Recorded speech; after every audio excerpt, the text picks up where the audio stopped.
시작하겠습니다. 안녕하십니까.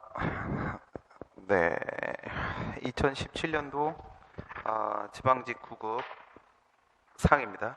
상반기. 첫 번째 1번.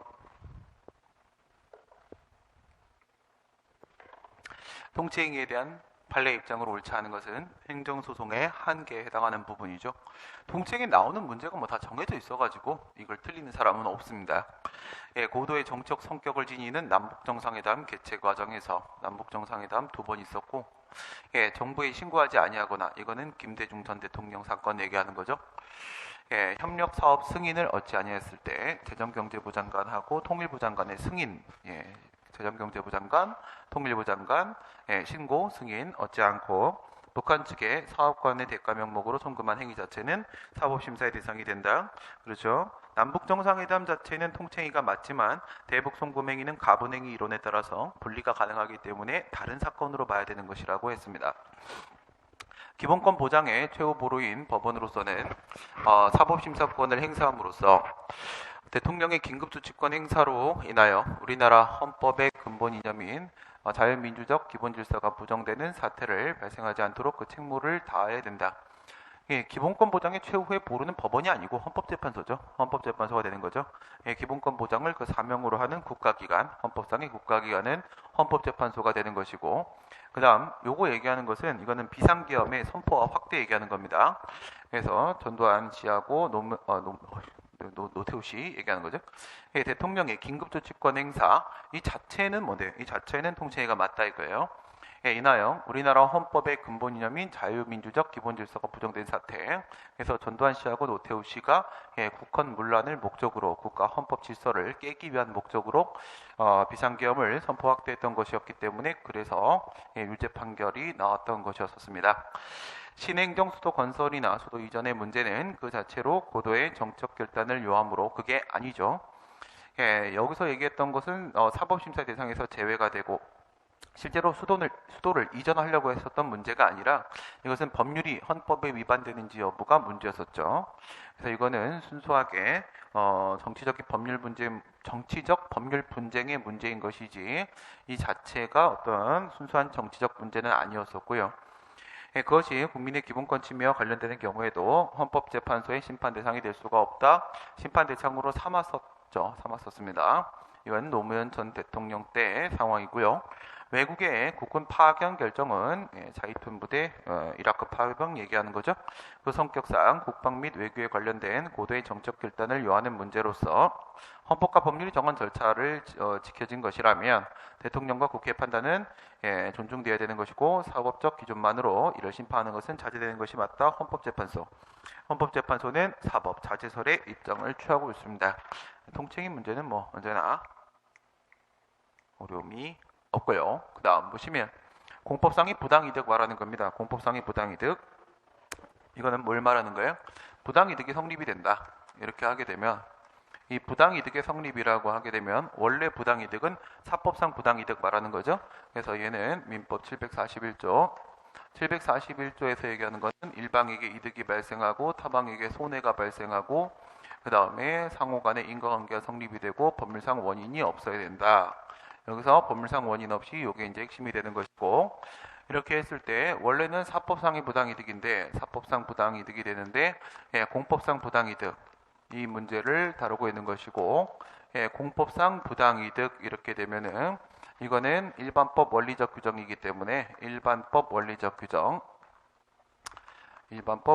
규정에 해당을 한다.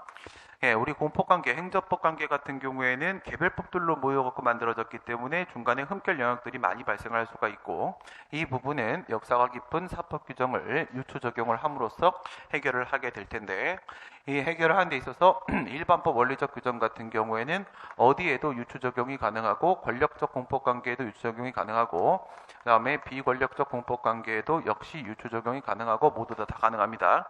그러니까 모든 공법 관계에다가 전부 유추 적용하는 것이 가능하다. 공법적 원인 얘기하는 것입니다. 공법적 원인. 사법적 원인인가 공법적 원인인가에 따라서 그것이 사법상 부당이득인가 공법상 부당이득인가가 달라지게 되는 것이죠. 일반법은 없습니다. 일반법은 행정법이고 공법상 부당이득도 일반법은 따로 없습니다. 특별한 규정이 없는 경우에는 특별한 규정이 있는 경우도 있어요. 어떤 경우죠? 국세기본법이나 아니면 지방세기본법이라거나 이런 데 보게 되면 부당이득은 반환해야 한다라는 별도 규정이 있습니다. 국세기본법 등의 별도 규정이 있는 경우가 있는데 그게 없다고 하더라도 민법상 741조의 부당이득 반환의 법리가 적용될 수가 있는 것은 맞는데 정확하게는 좀 틀렸죠. 준용이 아니죠. 준용이라고 하게 되면 준용 규정이 있어야 되거든요. 근데 이건 사실 유추적용이거든요. 유추적용. 그래서 준용이란 말을 걸고 넘어지면 뭐 시비를 걸 수도 있는데 우선 보고 넘어가고, 그 다음 두 번째, 부가가치세 법령에 따른 환급세액의 지급 의무 등의 규정은 이건 뭘 말하는 거예요? 초과납부, 금원, 환급 청구 사건을 얘기하고 있는 것이죠. 초과납부 금원의 환급 청구에 대한 문제입니다. 환급 청구. 이거는 과오납부 금원의 반환 청구하고 비교를 하게 되면 어떤 차이가 있느냐면 얘는 부가처분이 적법이다. 이거죠. 부가처분이 적법이다. 이겁니다. 보험료를 부과했던 세금을 부과했던 상관없고요. 부가처분 자체는 적법이다 했을 때 1,000만 원 부과됐는데 그거는 문제가 없고 2,000만 원 납부했다. 그러면 1,000만 원만큼 초과 납부를 했죠. 이 초과 납부했을 때 부가가치세가 아닌 다른 국세라거나 지방세라거나 보험료라고 하게 되면 그것은 기존 그대로 여전히 공법상 부당이득 반환의 문제로 봅니다. 문제로 보는데 부가가치세만 그게 아니라고 얘기를 했죠. 부당이득 반환의 문제가 아니다라고 했었습니다. 그 입법 취지에 비추어 보았을 때 부가가치세 환급세액의 반환은 무엇이 아니다? 사인 간의 어떤 경제적 조절에 대한 문제가 아니기 때문에 부당이득 반환의 문제로 바라봐야 될 것이 아니라 이것은 조세 정책적 측면에서 인정되는 공법상의 의무이므로 행정소송법 3조 2호의 당사자 소송에 의하여 한다라고 판시를 하였었습니다. 부가가치세를 조심을 해주라고 했었습니다. 얘 같은 경우에 어떻게 들어가라고 했어요? 첫 번째, 얘 같은 경우에는 1번 항고소송 아니다. 이거죠. 항고소송 아니다. 항고소송은 안 된다. 무슨 말이냐면 환급 청구를 하고 환급 거부가 나왔을 때 환급 거부는 처분이 아니다 이거지. 환급 결정도 처분이 아니고 환급 거부도 처분이 아니다. 이건 부가가치세법에 의해서 직접 인정되는 권리와 의무에 대한 문제이므로 처분이 아니어서 환급 거부 취소 소송 이런 거 제기할 수가 없다. 그 다음 두 번째 부당이득 이렇게 들어갔었고요. 부당이득의 문제로 들어가게 되면 종전에는 부당이득의 문제가 맞다라고 하면서 민사소송이라고 처리했었는데 지금은 부당이득의 문제가 아니다라고 처리를 한 거죠. 아니다라고 처리하고 그리고 나서 이제 결론이 바로 어디로 갔다? 조세 정책적 측면에 대한 문제이기 때문에 이거는 당사자 소송에 의하여야 한다라고 얘기를 했던 것입니다. 만약에 부당이득의 문제로 여전히 인정을 해버렸었다라고 한다면 그러면 민사소송으로 해야 한다라고 얘기를 했었을 거예요. 아직도 우리 판례는 공법상 부당이득 반환 청구는 민사소송이 맞다고 보고 있습니다. 아직도 그렇게 보고 있는데 이건 부당이득의 문제가 아니라고 처리했기 때문에 당사정이 되는 사건이고요. 잘못 지급된 보상금에 해당하는 금액에 징수 처분을 해야 할 공익상 필요가 당사자가 입게 될 불이익을 정당할 만큼 강한 경우에는 공익이 더 크다는 얘기죠. 그러면 보상금을 받은 당사자로부터 오지급 금액의 환수 처분이 가능하다. 그렇습니다. 그러니까 부당이득에 대한 문제, 공법상 부당이득에 대한 문제로 가게 되면 부당이득에 대한 문제는 첫 번째 뭐가 있고 두 번째 뭐가 있다? 얘는 행정주체의 부당이득 문제가 있겠고 행정주체 쪽에서 부당이득을 취하고 있을 때입니다. 그 다음 두 번째는요. 사인의 부당이득의 문제가 있겠죠. 사인의 부당이득의 문제가 이렇게 있을 겁니다. 지금 얘기한 건 어느 쪽을 얘기하는 거예요? 지금은 사인의 부당이득을 얘기하는 거죠. 사인이 보상금을 너무 많이 가져갔다는 겁니다. 사인이 부당이득을 취하고 있다. 그러면 행정주체가 부당이득 반환 청구를 하게 되는 것입니다. 양쪽 다 존재할 수 있다. 그 얘기가 4번에 등장을 하는 겁니다. 공법상 부당이득의 반환에 대한 청구권의 행사는 개별적인 사안에 따라서 행정주체도 주장을 할 수 있다. 이게 얘한테 대한 문제죠. 3번이 사인의 부당이득이고 따라서 행정주체가 그 부당이득 반환 청구를 하게 되는 상황 이렇게 되는 겁니다. 요거는 뭐가 되는 거예요? 이거 같은 경우에는 얘 같은 경우에는요. 이게 부가가치세가 아니라고 한다면 부가가치세의 문제였었는데 부가가치세 문제가 아니라고 한다면 다른 국세 같은 경우엔 부당이득 인정하죠. 부당이득 인정합니다. 그러면 이럴 때 누가 부당이득을 취한 거야? 이런 상황이 행정 주체가 부당이득을 취한 거예요. 그럴 땐 사인이 부당이득 반환 청구를 하게 되는 겁니다. 그래서 양쪽 방향 모두 다 부당이득 반환 청구가 가능하고 양쪽 모두 다 부당이득이 발생할 수가 있다. 공법상 부당이득에 대한 얘기입니다. 그 다음 보십니다. 행정상 법률관계, 행정작용을 매개로 해서 형성되는 행정주체와 행정객체 사이의 권리의무관계, 법률관계를 말하고 있는 것이고, 공법관계에 있어서 자연인의 주소는 주민등록지이고 그렇습니다. 이것만 인정이 되는 것이죠. 다른 건 인정이 안 되고, 그 수는 한 개소에 한한다. 한 개소에 한한다. 즉 이거는 단일 주소의 원칙을 말하는 겁니다. 단일 주소 원칙. 그래서 우리가 주민등록 전입신고를 하지 않습니까? 주민등록 전입신고를 한다고 했을 때 뭐는 안 된다. 여기도 살고 있고 저기도 살고 있다. 이중신고는 금지됩니다. 이중신고는 안 되는 거고 주소는 한 개로만 가는 것이다. 이 얘기고 특별한 규정이 없는 경우에 민법의 법률행위에 관한 규정 중에 의사표시의 효력 발생 시기라거나 도달되었을 때 뭐 대리행위의 효력이라거나 대신하는 경우들 많이 있습니다. 우리도 우리 계속 문제에서 수임인 이런 것들 등장했었죠. 그 조건과 기한의 효력 등에 대한 규정, 우리가 알고 있는 부관 얘기하는 겁니다. 행정행위에도 적용이 된다. 그렇긴 한데 뭐는 적용이 안 됩니까?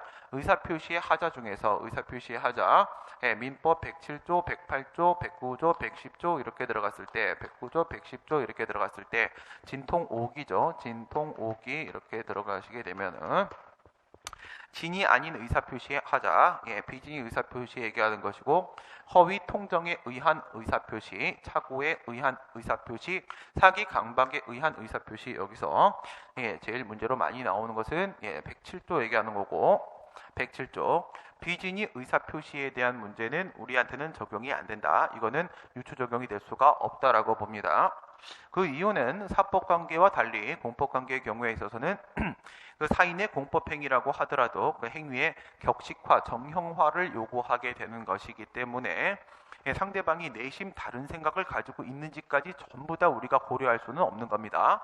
그렇기 때문에 비진의 의사표시는 인정이 안 되고 우리는 표시주의 원칙에 따라서 표시된 대로만 받아들이게 됩니다. 사직원의 제출을 상대방이 수리하기 전까지, 즉 의원 면직 처분이 있기 전까지는 철회할 수는 있고요.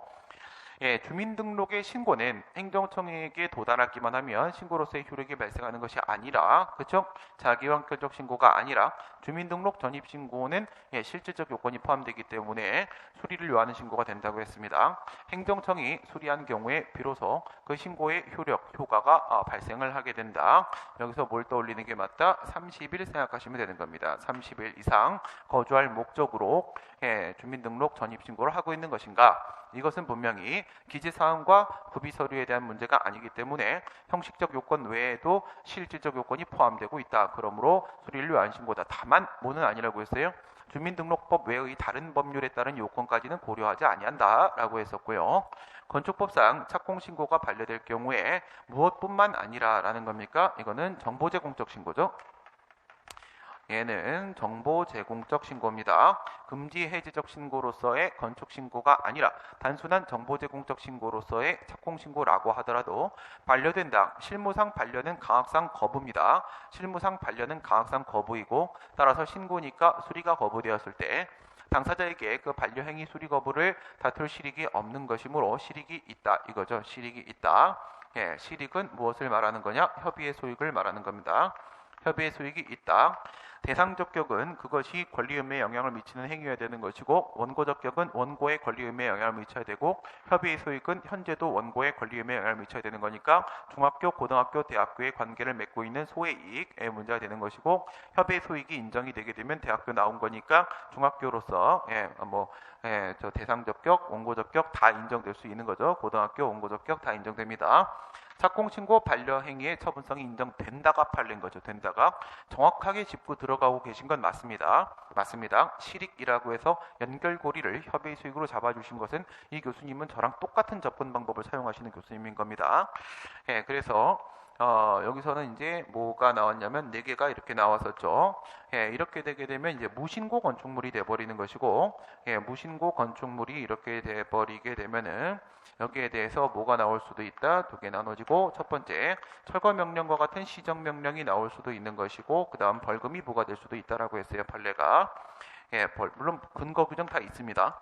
그 다음에 이제 철거 명령을 이행을 하지 않게 되면은 행정 대집행은 언급한 바가 없고요. 관할사업 제한과 그 다음에 이행강제금이 부과될 수가 있다라고 했고, 나중에 갖고 이것을 다툴 것이 아니라 이것을 조기에 근본적으로 분쟁을 해결한다라고 했죠.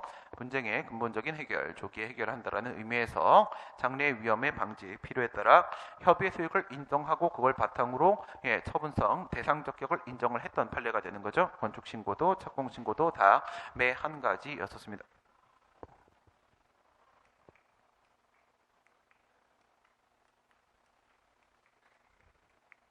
어우, 죽었다. 샀습니다. 내일은 오늘 저녁에는 제가 제 거를 가지고 오겠습니다. 그 다음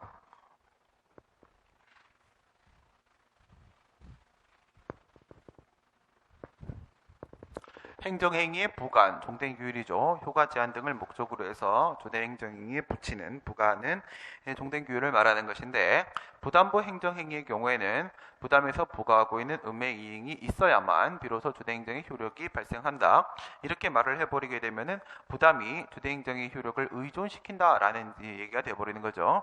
의존시키는 것은 기한과 조건이 되는 것이고 부담은 그렇지가 않습니다. 따라서 부담에 의해서 부과되어 있는 의무를 이행해야만 그래야만 비로소 조대행정의 효력이 발생하는 게 아니고, 반대로 치게 되면 의무를 불이행했다라고 해서 바로 효력이 소멸하는 것도 아니다 이겁니다. 바로 효력이 소멸하는 것도 아니다. 플러스 방향 마이너스 방향 다 잡으시게 되면은 비로소 인정되는 거 아니고 바로 소멸하는 거 아닙니다. 공유재산의 관리청이 기부 체납된 행정재산에 대하여 행하는 사용수익 허가의 경우에는 행정재산의 사용수익 허가죠. 목적의 사용허가입니다. 목적의 사용허가, 지자체 소유의 재산이라고 지금 얘기를 하고 있고요. 이거는 법적 성질을 뭐라고 본다? 공유재산의 경우에 있어서는요. 2005년도 이전이든 이후든 간에 다 특허로 보고 있고 처분 재량으로 보고 있고 그렇게 보고 있습니다. 재량이기 때문에, 특허 처분으로서 재량이기 때문에 재량권 행사로서 부관을 붙일 수 있는 것이 맞고, 부관인 사용수익 허가의 기간에 위법 사유가 있다면 허가 전부가 위법하게 되는 것이다. 맞는 얘기가 되는 것이죠. 맞는 얘기가 됩니다. 그래서 이렇게 해서 사용수익 허가 처분이 이렇게 있는데, 이게 뭐다? 재량이다. 특허 처분이기 때문에 재량이다. 그래서 이렇게 부관을 붙일 수가 있는데, 이 부관이 뭐가 붙었다? 기한이 붙었다 이겁니다. 기한이 붙었다. 기한이 붙었으면 이것은 기타 부관에 해당을 하죠. 기타 부관은 주된 행정행위와 분리가 불가능합니다. 전체로서 하나의 일체를 형성을 하게 되는 것이고, 하나의 일체를 형성하면 이 안에 위법이 있다고 하게 되면 밑에 있는 주된 행정행위를 감염시킬 수가 있고, 감염시키게 되면 얘도 위법해지기 때문에 부관부의 행정이 전체가 위법해진다라는 얘기를 하고 있는 것으로서 맞는 말이 되는 겁니다. 만약 부담으로 나왔다라고 하게 되면 틀린 말이 되겠죠. 그 다음에 수정부담입니다. 수정부담은 제가 뭐라고 설명을 했어요? 수정부담은 어렸을 때 크리스마스라고 해서 아빠한테 제가 저는 바비의 집을 좋아해서 바비의 집을 사달라고 했는데 미미의 집을 사다 주셨습니다. 그래서 제가 발로 차고 제 동생한테 던져버렸거든요. 그게 바로 수정부담입니다. A라는 처분을 해달라고 했는데 해주긴 해줬는데 이상한 B라는 처분을 해주는 거예요. 그게 수정이거든. 수정이라는 것은 딴짓하는 겁니다. 딴짓. 저거는 판례가 부관으로 인정한 게 아닙니다. 저건 거부처분입니다. 이건 거부처분인 거고요. 판례가 특이하게도 인정을 했던 것은 바로 부관으로 본 건 법률효과 일부 배제입니다. 법률효과 일부 배제.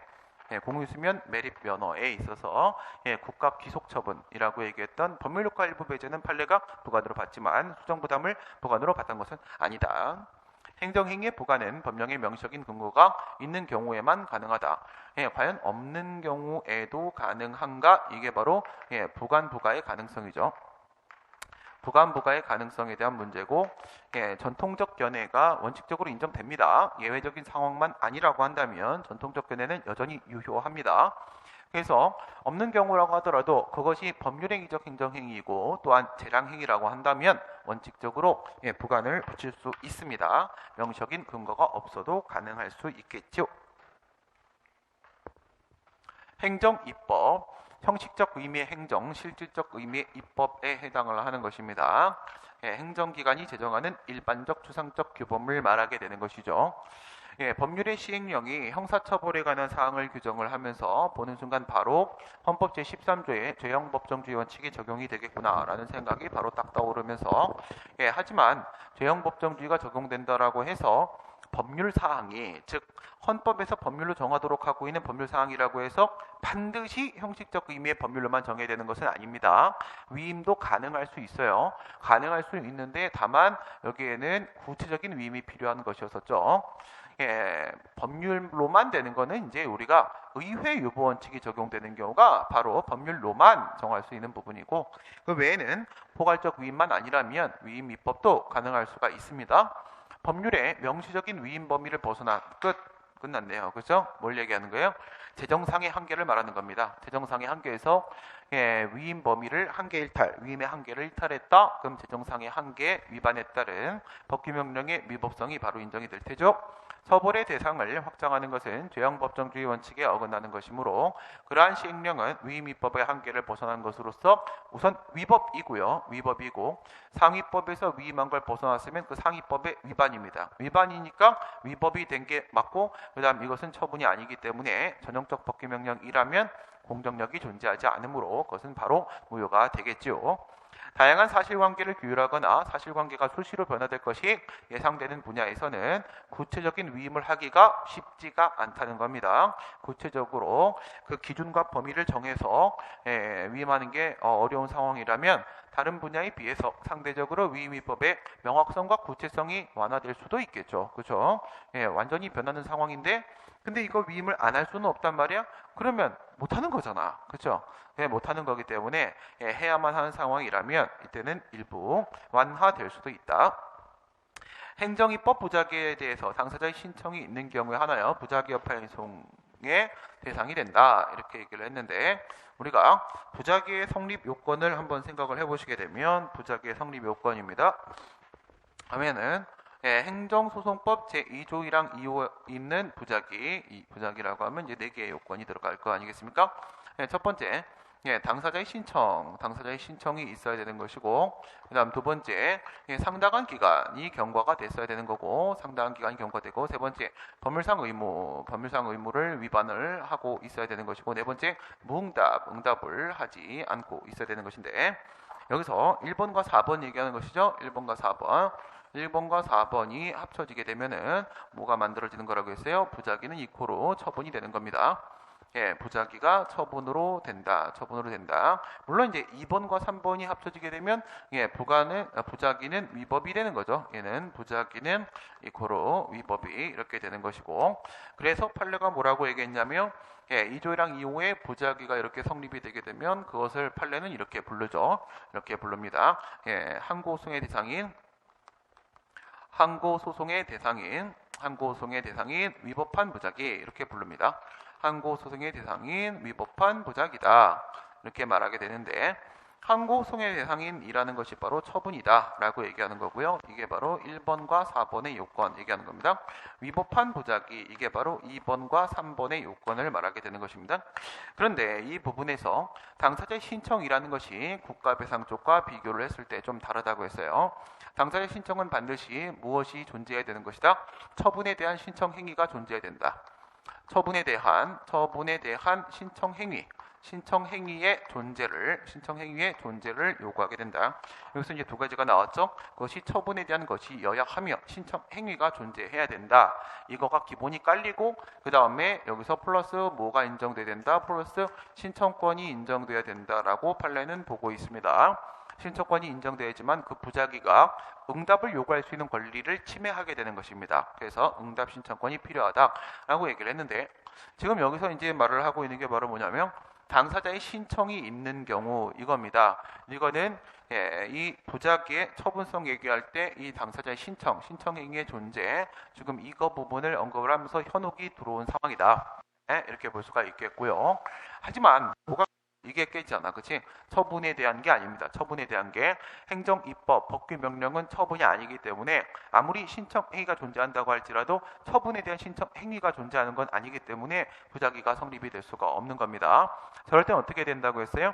이때는 위법한 부작위에 따른 손해배상 청구를 하거나 아니면 헌법소원 심판 청구를 하거나 해야 되는 것이지 항고소송을 제기할 수 있는 문제는 아니다라고 말씀을 드렸었고, 한 가지 더 기억을 하게 되면 CF 걸어가지고 국가배상입니다. 위법한 부작위에 따른 손해배상 사건에 있어서는 별도의 신청 행위의 존재를 요구하지 않습니다. 국가배상에서는 신청 행위의 존재를 요구하지 않고 항고소송에서는 신청 행위의 존재를 요구하고, 요 차이점을 여기다가 싹 집어넣는 겁니다. 싹 집어넣고, 그 다음에 자치법적 사항을 규정한 조례에 대한 법률의 위임은 자치법적 사항을 정하고 있다라고 얘기하는 것은 지금 뭘 말하는 거예요? 자치조례 얘기하는 겁니다. 자치조례를 말한다.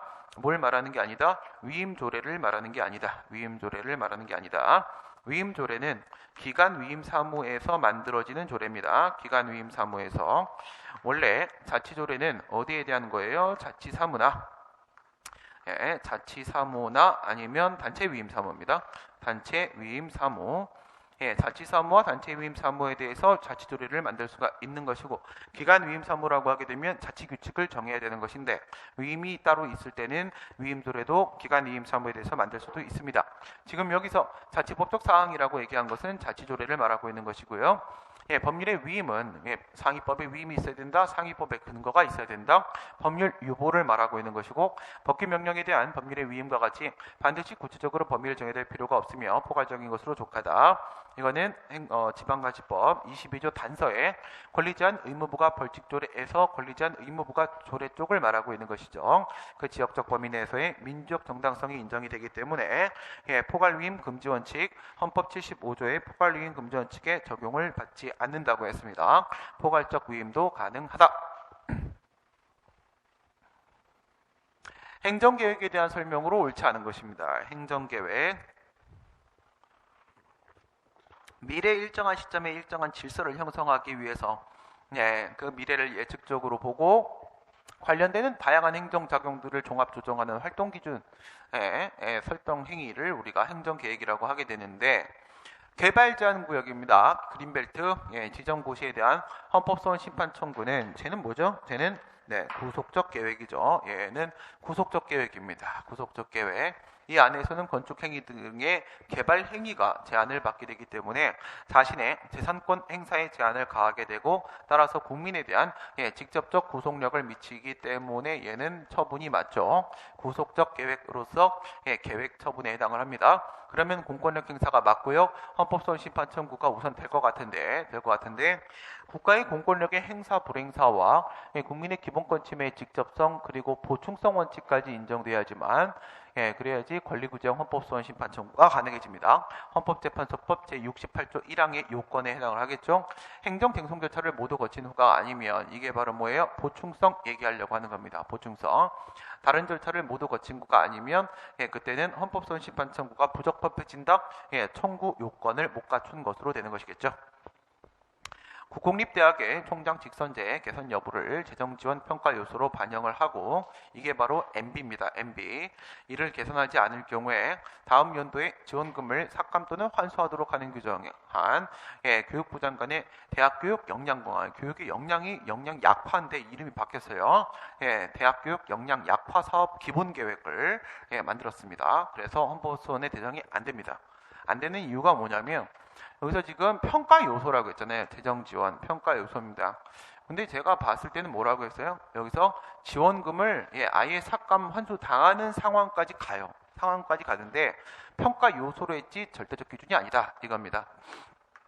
이게 절대적 기준이 아니기 때문에 공권력 행사라고 볼 수가 없고 헌법소원 심판 대상이 될 수가 없다고 결론을 내렸던 사건입니다. 도저히 인정할 수가 없는데 이것도 난 당연히 로비가 있었지 않았을까라는 생각이 들 정도의 상황입니다. 읽어보면. 관계법령에 따라 일정한 행정처분을 구하는 신청을 할 수 있는 법률상 지위에 있는 자의 국토이용계획 변경 신청 거부하는 것이 실질적으로 당의 행정처분 자체를 거부하는 결과가 되는 경우에 그 신청인에게 국토이용계획 변경을 신청할 권리가 인정된다. 행정계획에서 신청권이 인정되는 예외적인 세 가지 상황을 말하는 것이죠. 제일 중요한 게 이겁니다. 첫 번째 거. 폐기물 처리 사업 허가 적정 통보 사건을 말하고 있는 것이죠. 이거 말고는 행정계획, 도시계획에 대한 위반 제한권 규정하고 그다음 문화재보호법상의 문화재보호구역의 지정 또는 해제 또는 변경을 신청할 수 있는 권리가 인정된다라고 했던 것인데요. 이거는 어떤 상황이 되는 겁니까? 얘 같은 경우에는 1, 2의 요건을 이렇게 충족을 하게 되면은 폐기물 처리 사업허가 폐기물 처리 사업허가를 처분입니다. 특허입니다. 얘는 특허죠. 얘는 이제 특허임에도 불구하고 뭐가 특징적이다? 이건 기속행위입니다. 기속행위. 그다음 여기서 이제 첫 번째 게 바로 사업계획서에 대한 적정 통보를 받았다 이거예요. 적정 통보를 받은 사람만이 여기서 이 사업 최종적 허가, 정식 허가를 신청할 수 있는 신청 자격을 갖추게 되고요. 신청 자격이라고 하면 신청권이 인정된다 이겁니다. 갖추게 되고 지금 이 신청 자격을 갖췄다 이 얘기를 하는 겁니다. 신청 자격을 갖추었다. 그게 바로 지금 얘기하는 행정처분을 구하는 신청을 할 수 있는 법률상 지위 신청을 할 수 있는 법률상 지위가 인정되었다. 저기서 얘기하는 법률상 지위는 이 신청을 할 수 있는 지위가 인정되었다. 즉 적정 통보를 받았다라고 얘기를 하고 있는 것이고 그다음 이제 밑에 가갖고는 어떻게 되는 거냐면 이제 이게 A 계획이 있었고 이제 B 계획이 있고 이렇게 바뀌는 거였었죠. B 계획이 이렇게 있는 것이다 했을 때 여기서는 폐기물 처리 사업이 안 되고 여기서는 폐기물 처리 사업이 가능하고 이런 상황이 있었습니다. 그래서 얘가 여기다가 이렇게 신청을 한 것이죠. 신청을 했습니다. 비계획으로 도시계획을 바꿔달라고 신청을 했고 그에 대해서 이제 거부 처분을 했다 이거지. 행정계획의 상황입니다. 계획의 상황임에도 불구하고 위하고 아래하고는 또이또이가 잡힌다 이겁니다. 또이또이. 그러면 이제 호이호이가 아니라 또이또이 이론인데 또이또이 이론. 그러니까 또이또이가 잡힌다는 것은 바로 여기서 이거 하고 밑에서 이거 하고 서로 달리 볼 이유가 없다 이겁니다. 달리 볼 이유가 없다. 비계획으로 행정계획의 변경을 신청했는데 거부를 됐다. 거부가 되면 여기에 멈춘 거죠. 그러면 당연히 이것도 같이 거부된 거나 마찬가지다. 이거를 신청을 했는데 이게 거부된 거나 마찬가지다. 이런 상황이에요. 심지어 뭔데 기속행위인데 거부된 거나 마찬가지다. 또이 들어가게 되면 이것도 또이 간다 이거예요. 위에서 신청권이 인정이 됐지 않습니까? 인정이 됐다. 그럼 또이 들어가고 밑에도 신청권이 인정이 된다. 또이 이론입니다. 또이 이론. 그 다음 위법한 도시 기본 계획에 대해서 제기하는 취소 소송은 법원에 의하여 허용되지 아니한다. 그렇죠? 기본 계획입니다. 기본 계획은 비구속적 계획이고 계획 처분이 아니라고 했습니다. 처분이 아니기 때문에 행정성의 대상이 될 수가 없다. 네. 그 다음입니다.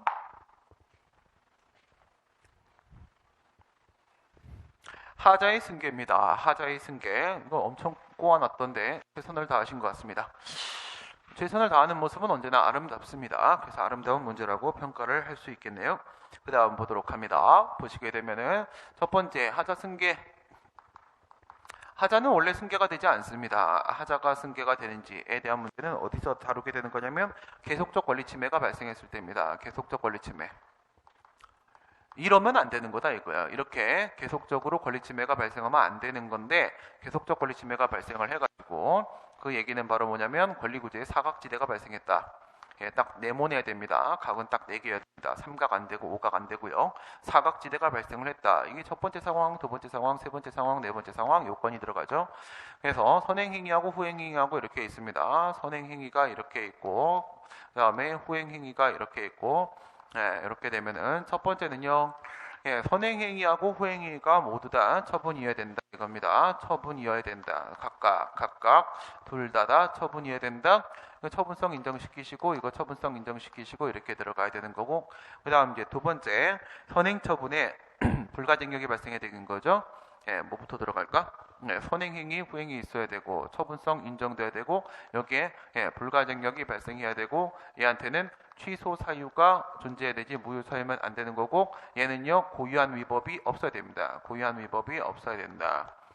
그래서 선행처분에 이제 이거는 모든 처분이고 이제 선행처분 선행처분은 위법한데 유효하게 존재됩니다. 취소 사유에 되는 것이고 그다음 세 번째 선행처분에 청구기간이나 제소기간 등 부과돼가지고 불가증력이 발생돼 있어야 되고요. 불가증력이 발생이 돼 있어야 되는 거고 그 다음 네 번째는요 후행처분 후행처분은 고의한 위법이 없이 우선 적법해야 됩니다. 법 선행처분으로 인한 위법 말고 나머지 위법은 없어야 되는 겁니다. 다른 위법은 없어야 된다. 첫 번째 깨보시게 되면요. 만약 이게 처분이 아니라고 하게 되면 당연히 승계됩니다. 그 위법은 당연히 승계되고 그 다음에 이게 처분이 아니라고 하게 되면 여기다가도 소송 못 제기하는 겁니다. 여기다가도 소송 못 제기하는 것이고 그 다음 얘가 만약에 무효사유라고 하게 되면 당연히 승계됩니다. 당연히 승계되는 것이고 불가정력이 발생하지 않았다라고 하면 이걸 다툴 수가 있습니다. 이걸 제거하면 뒤에 것도 당연히 위법이 됩니다. 그 다음에 만약에 여기에 고의한 위법이 있다라고 하게 되면 직접적인 권리 침해를 발생시키고 있는 후행 처분을 직접 다퉈버리면 되는 겁니다.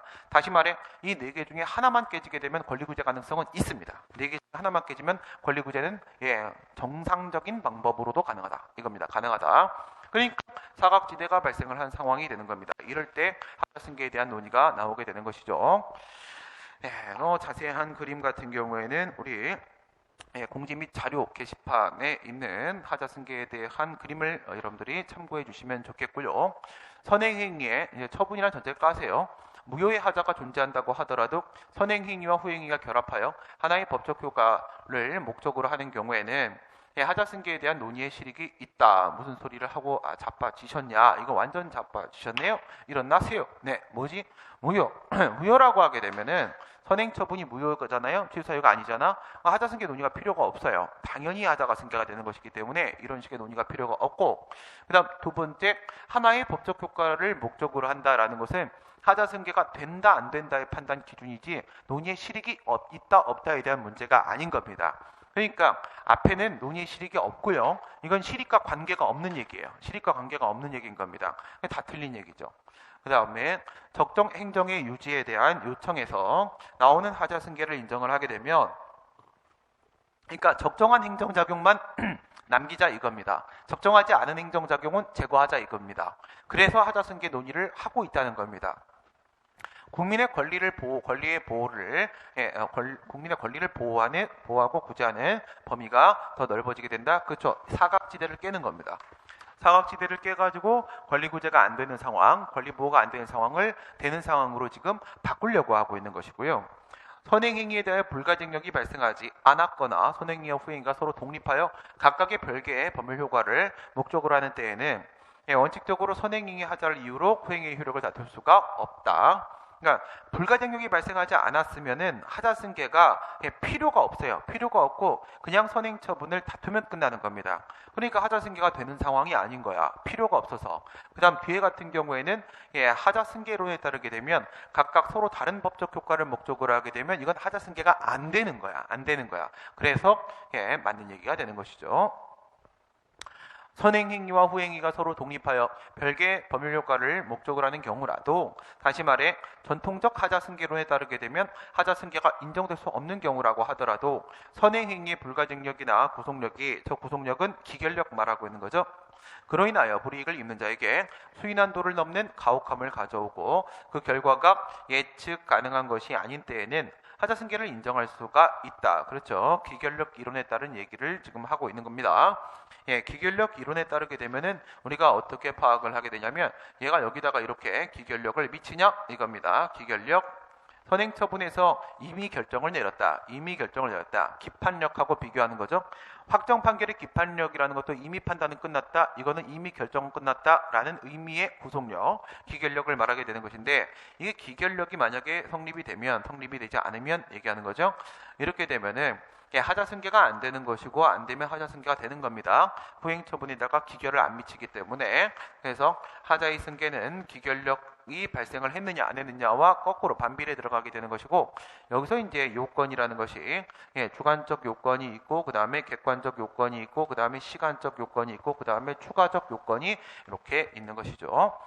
주관적 요건이라는 것은 선행처분과 후행처분의 상대방이 똑같아야 된다라는 거예요. 그 다음 두 번째 객관적 요건이라는 것은 선행처분과 후행처분의 목적이 같아야 된다라는 것입니다. 세 번째 시간적 요건이라는 것은 선행처분과 후행처분의 상태가 같아야 된다. 법령 상태, 사실 상태가 똑같아야 된다. 다시 말해 법령 개정이나 사정 변경이 중간에 있었으면 안 된다라는 얘기가 되는 것이고 이 부분이 핵심이죠. 추가적 요건. 예측 가능성과 그 다음에 수인 가능성이 인정돼야 된다 이겁니다. 예측 가능성, 수인 가능성이 인정이 되면 기결력이 성립이 되고 성립이 되면 하자승계가 안 되는 겁니다. 예측 또는 수인이 깨지게 되면은 기결력이 성립이 안 되고 그때는 하자승계가 되는 겁니다. 지금 그 얘기를 하고 있는 것이죠. 정화중 선생님, 그 다음에 누구예요? 김남진 선생님이 주장하시는 견해이십니다. 갑은 관할행정청의 여객자동차 운수사업법에 따른 개인택시 운송사업 면허를 신청을 하였다가 우리 행정법에 따르게 되면 회사 택시가 거의 없습니다. 다 개인택시입니다. 에 대한 설명으로 옳은 것은 개인택시 운송사업 면허, 이거 다 여기 거라고 했죠? 여객자동차 운수사업법에 따른 면허는 다 특허라고 했습니다. 예, 교통수단은 당연히 국가가 제공을 해야 되는 것이기 때문에 이런 여객자동차 운송사업 면허는 죄다 특허에 해당을 하는 것이지 금지해제가 아닙니다. 권리 설정입니다. 관련 법령에 법적 근거가 없더라도 개인택시 운송사업 면허를 하면서 부관을 붙일 수가 있다. 부관을 붙일 수 있다. 조건을 붙일 수 있다와 같은 명시적인 규정이 없다고 하더라도 얘는 특허기 때문에 재량행위에 해당하는 것이고 따라서 재량권 행사로서 부관을 붙일 수 있는 게 맞겠지요. 앞에서 나온 얘기입니다. 개인택시 운송사업 면허가 거부가 된 경우에 거부처분에 대한 취소과 함께 제기한 집행정지 신청은 법원에 의해서 허용이 된다. 거부처분에 대한 집행정지입니다. 그러면 거부처분은 소극적 처분이 되는 것이고 집행정지는 소극적 구제수단이 되는 것이죠. 거부처분은 적극적인 구제수단이 필요합니다. 따라서 소극적 구제수단, 사후적 소극적 가구제수단인 집행정지를 통해서 사전적 적극적, 지금은 적극이 필요한 거야. 적극적 구제수단으로서의 가처분, 그 중에서도 가이행 말하는 것이죠. 예, 가처분과 같은 효과를 발생을 시키기 위해서는 무엇이 필요하다? 기속력으로서 재처분 의무가 함께 동반돼 줘야 되는 것인데 행정소송법 제23조 6항에서는 30조에 있는 기속력 규정 중에서 1항에 있는 일반적 기속력만 준용을 하고 있을 뿐이지 2항에 있는 재처분 의무를 준용을 안 하고 있습니다. 다만 행정소송법 개정안에 따르게 되면 거부처분 집행정지에 대한 재처분 의무를 인정하고 있습니다. 재처분 의무 인정하고 있습니다.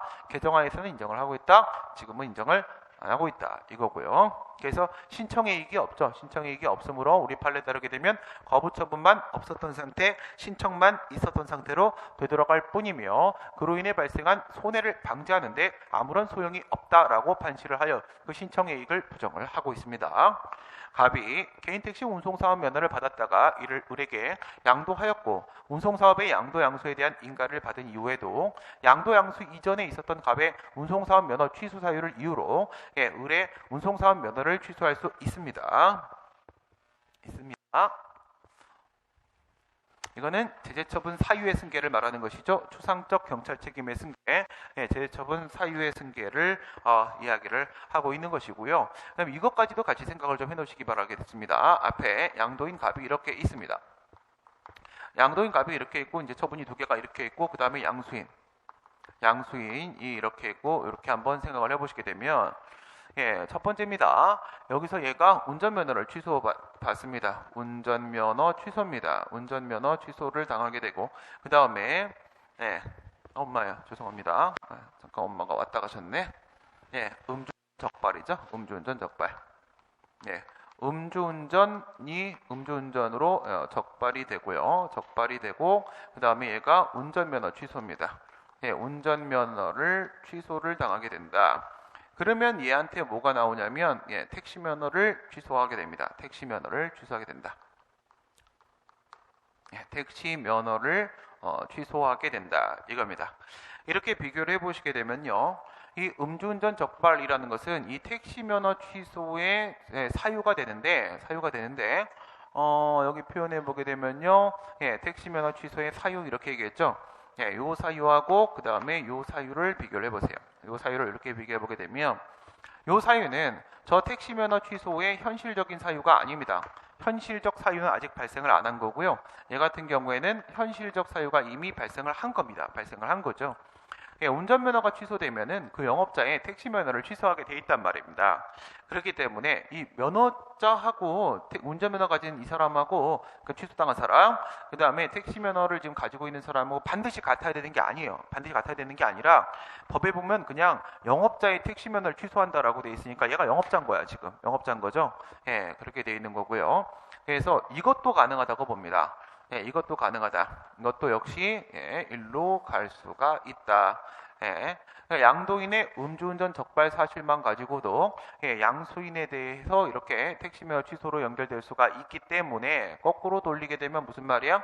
양수인은 그에 대해서 불복할 수가 있는 겁니다. 제재 처분의 사유가 승계가 될 수 있다라는 얘기를 하고 있는 거고요. 이 운전면허는 이거는 양도 못하는 거예요. 대인적 허가기 때문에 이건 양도가 안 되는 거고, 여기 있네. 운전면허는 대인적 허가기 때문에 양도가 안 되는 거고, 얘는 양도를 일정한 범위 내에서 할 수 있죠. 다만 이거를 양도할 때는 뭐가 필요하죠? 특허를 양도하는 거니까 특허에 따른 재산권 양도 문제이기 때문에 행정청의 동의로서 인가를 필요로 한다는 점이 같이 언급이 좀 돼 있네요. 그 다음 9번입니다.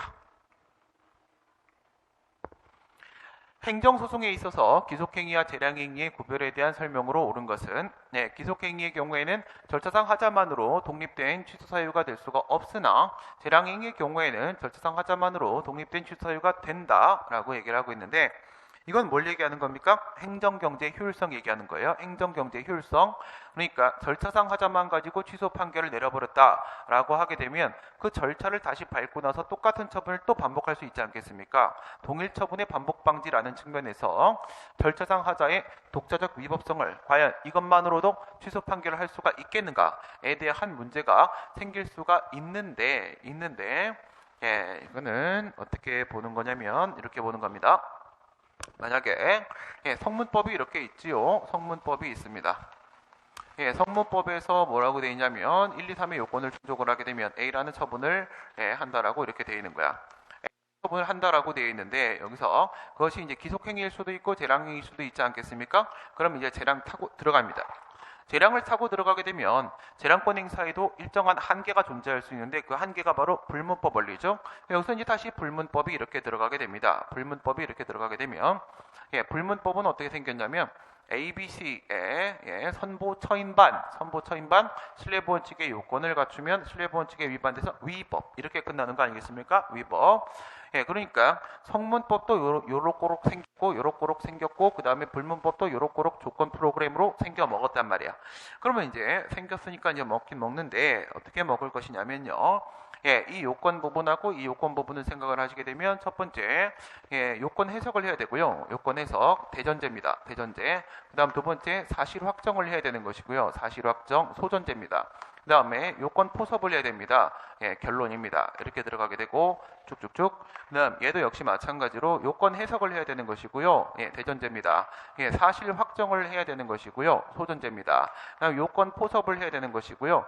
결론입니다. 쭉쭉쭉 이렇게 들어가면 이 쭉쭉쭉이에서 이게 있지 않습니까? 쭉쭉쭉이에서 사실 확정이 있습니다. 그러니까 이게 사전 통지, 의견 청취, 이유 제시 어떤 것이든지 간에 말이에요. 뭐 의견 청취 생각해 보세요. 의견을 듣다가 보니까 상대방의 의견을 듣다가 보니까 새로운 사실관계가 발견될 수 있어요.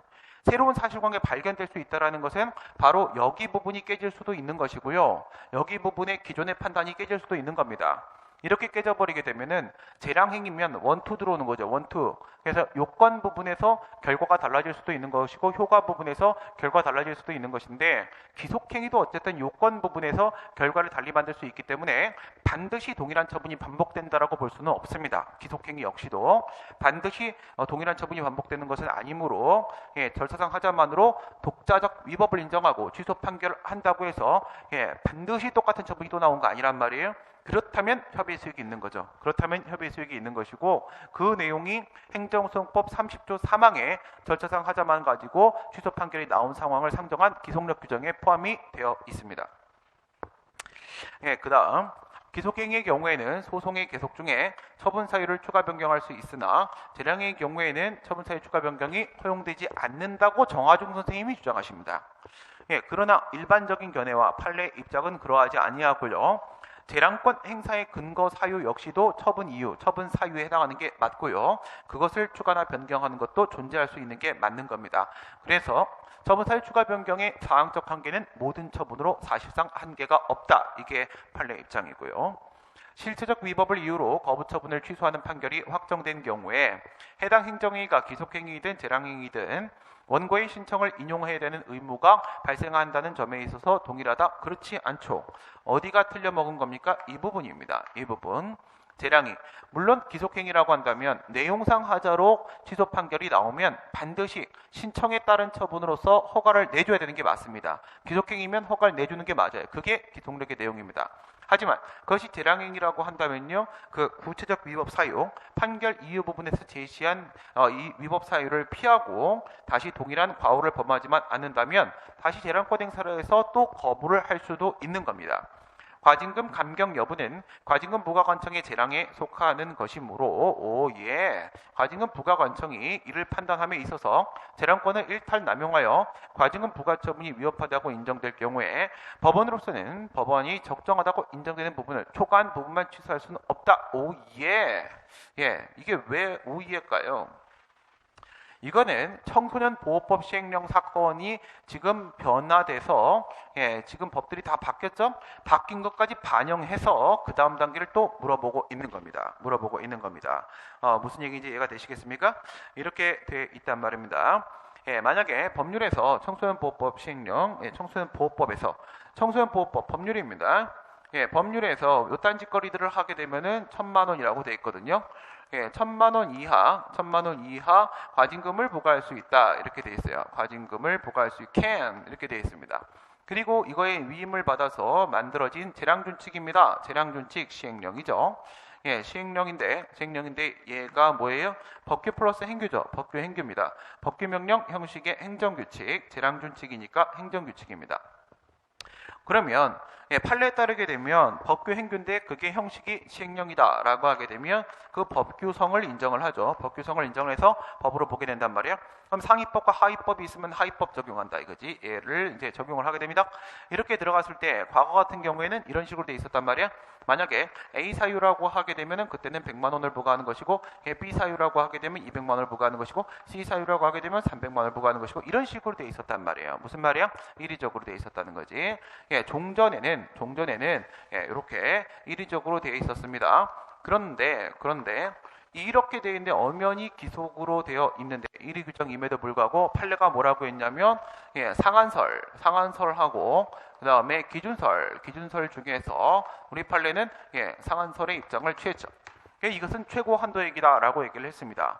최고 한도액이다. 이유는 왜 그렇죠? 밑에 게 법이란 말이야. 근데 이 시행령을 만약에 기속 규정으로 해석을 해버리게 되면은 재량권을 인정한 상위 법률에 정면으로 위반되기 때문에 시행령이 그냥 무효가 돼버리는 겁니다. 사라져버리는 거예요. 그래서 이렇게밖에 해석을 할 수 없었던 판례 입장, 지금은 입법적으로 해결이 돼가지고 여기에다가 뭘 집어넣습니까?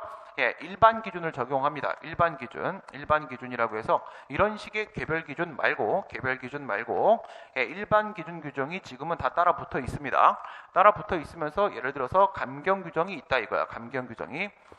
만약에 얘가 뭐 경미한 사안이라거나 뭐 그동안 열심히 잘 했다라거나 뭐 이렇게 되면은 뭐 예를 들어서 50% 의 범위 내에서 감경할 수 있다. 이렇게 돼 있단 말이에요. 이거는 뭐야? 이거는 최고 한도의 다음 상황입니다. 다음 상황인데 그러면 이거 안에서 요번에 또다시 재량을 인정을 하고, 인정이 되겠죠? 재량을 인정을 하고 그걸 바탕으로 가능하겠는가? 불취소 판결 물어본 겁니다.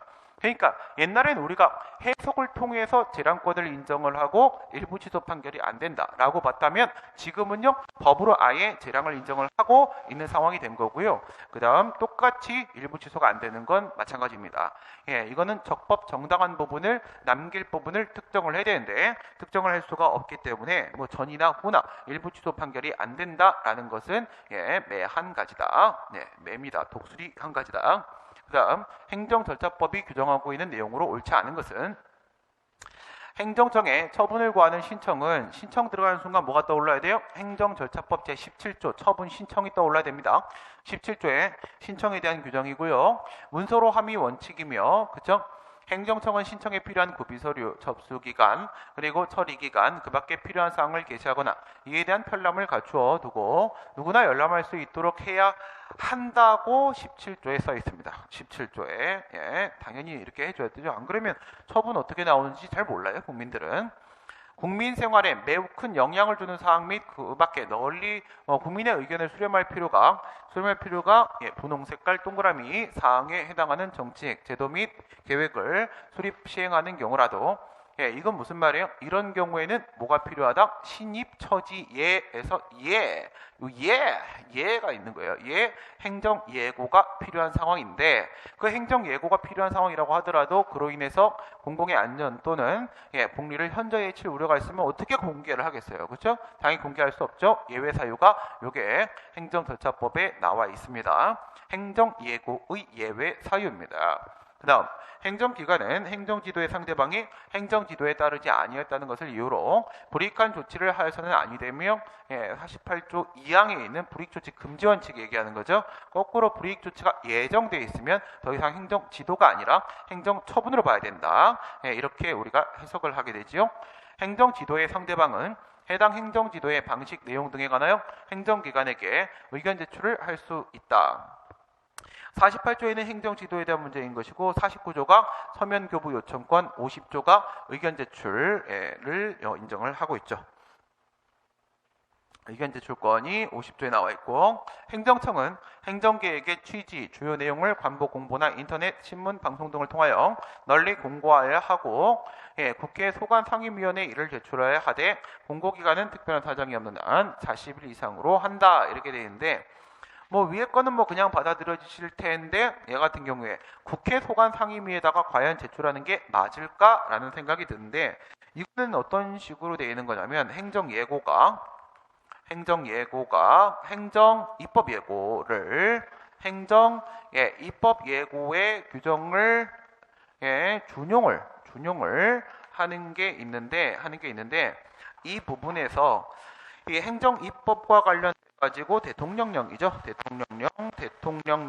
경우에 있어서는 국회 소관 상임위원회에다가 제출하도록 되어 있거든. 하도록 되어 있는데 그거가 일로 준용된 거야. 준용돼서 행정계획도 마찬가지다. 이렇게 처리가 되어 있는 거고요. 근데 확실히 틀린 게 있잖아. 그치? 뭐가 틀렸어요? 40일이죠. 40일. 왼쪽에 있는 행정예고는 이게 두 글자예요. 정확하게. 요건 이제 정확하게 네 글자예요. 하나, 둘, 셋, 넷입니다. 이걸 셀 수 있으면 되고요. 그래서 얘는 두 글자니까 20일이 되는 것이고 얘는 네 글자이기 때문에 40일이 되는 거니까 지금 얘기하는 거는 행정 예고지 행정 입법 예고가 아니므로 20일이라는 부분에서도 확실히 틀렸다라고 볼 수 있겠습니다. 네, 오늘 여기까지 하겠습니다. 수고하셨습니다. 고생하셨습니다.